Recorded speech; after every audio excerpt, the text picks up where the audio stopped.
किसकी बात कर रही है? कुछ नहीं राधा। इनसे कोई भूल हो रही है। मैंने बाढ़ में किसी की रक्षा नहीं की। वास्तव में मैं अपनी ही रक्षा करने से कर पाया। सुषेण, किसी अनाथ बालक को अपना कहकर अधिकार कर लेने को हत्या से भी बड़ा पाप माना गया है, और ये बात तुम अच्छी तरह से जानते हो ना? किंतु मैं ऐसा क्यों करूंगा?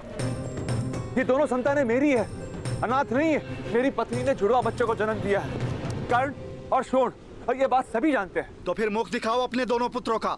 अरे तुम होते कौन हो मेरे पुत्रों का मुंह देखने वाले? मेरे पुत्रों की ओर आंख उठाई ना तो अंधा कर दूंगी। शांत रहो राधा। क्यों शांत रहूं मैं?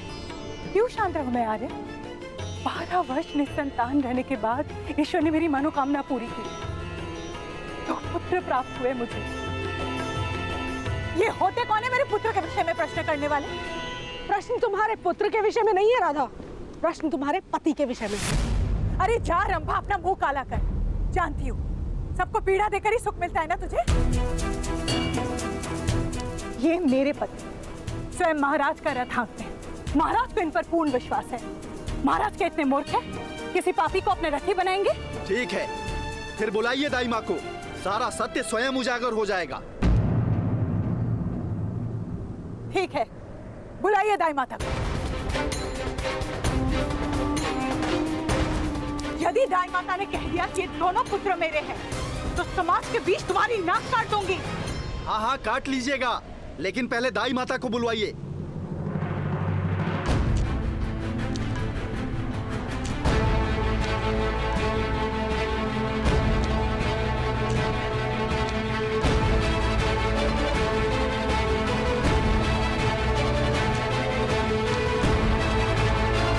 बताइए सबको रात को क्या हुआ था? मेरे हाथों राधा के एक ही पुत्र का प्रसव हुआ, दो नहीं, दो नहीं।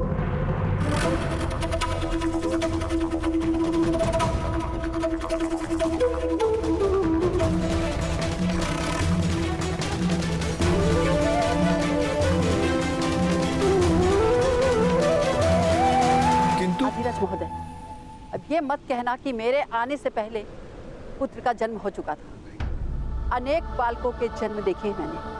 समझ तो मैं उसी समय गई थी जब आपने बालक को मेरे हाथ में दिया था कि उसका जन्म एक प्रहर पहले हुआ।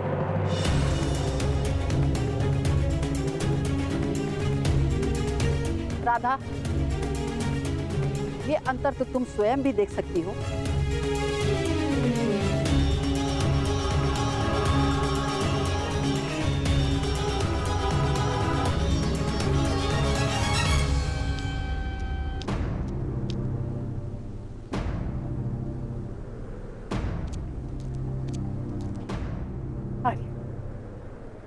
आर्य, ये क्या कह रही है?